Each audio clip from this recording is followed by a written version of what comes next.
Hello বন্ধুরা, তোমরা কেমন আছো? আজকে দাদির কিচেনে ঢেঁকির শাক রান্না করব। তোমরা দেখতে থাকো। রেসিপিটা ভালো লাগবে লাইক, শেয়ার, সাবস্ক্রাইব করবে। দেখো আজকে কি করে ঢেঁকির শাকটা আমি তৈরি করি। দেখো বন্ধুরা, শাকটা আমি ভালো করে ধুয়ে কেটে নিয়েছি। এখানে কিছুটা মসুর ডাল নিয়েছি শুকনো লঙ্কা, নিয়েছি কাঁচা লঙ্কা আর রসুন। এইগুলি দিয়েই আমি আজকে শাকটা তৈরি করে তোমাদের দেখাচ্ছি, তোমরা দেখতে থাকো। শাকটা রান্না করার জন্য এখানে কিছুটা তেল দিয়ে দিচ্ছি কড়াতে। তেলটা গরম হয়ে গেছে।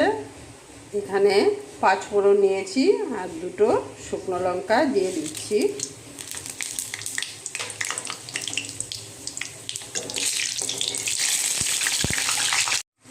পাঁচ ফোড়ন আর শুকনো লঙ্কাটা ভাজা হয়ে গেছে। এখন দিয়ে দিচ্ছি রসুন,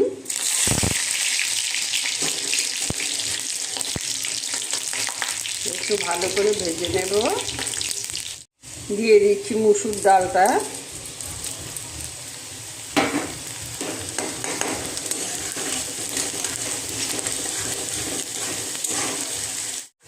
মসুর ডালটা দেওয়ার পর আমি একটু নেড়ে চেড়ে দিচ্ছি। এখন দিয়ে দিচ্ছি অল্প কিছুটা জল।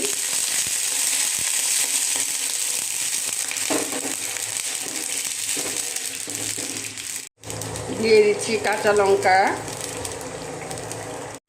দিয়ে দিচ্ছি পরিমাণ মতো নুন। নুনটা আমি আর শাকের মধ্যে ব্যবহার করব না, একবারে এটার মধ্যে দিয়ে দিয়েছি। দিয়ে দিচ্ছি অল্প কিছুটা হলুদ গুঁড়ো,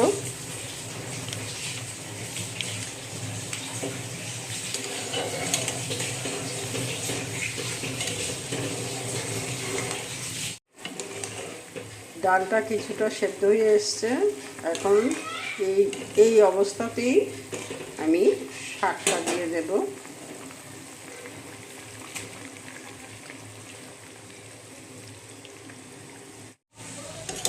পুরোটা শাক আমার দেওয়া হয়ে গেল। এখন একটু নেড়ে চেড়ে দিচ্ছি।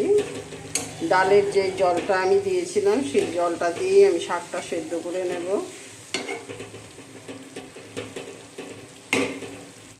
2 মিনিটের জন্য ঢেকে দিচ্ছি।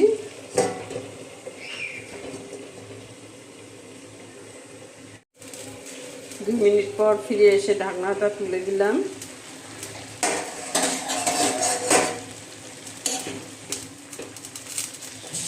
আবার একটু নেড়ে চেড়ে দিচ্ছি।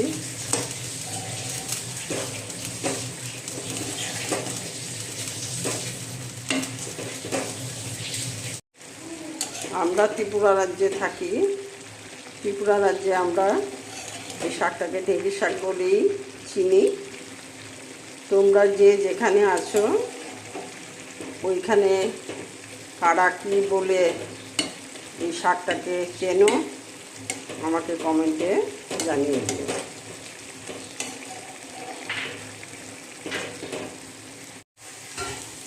এভাবে একটিবার রান্না করে শাক ভাজাটা তোমরা খেয়ে দেখো। আশা করব তোমাদের কাছে ভালোই লাগবে, আবার খেতে ইচ্ছে করবে। গরম ভাতে পরিবেশন করে যাদেরই খেতে দেবে তারাই তোমাকে প্রশংসাই করবে। আজকের রেসিপিটা এখানেই শেষ করছি। তোমরা ভালো থেকো, সুস্থ থেকো। এভাবে একটিবার বানিয়ে খেয়ে আমাকে জানিও।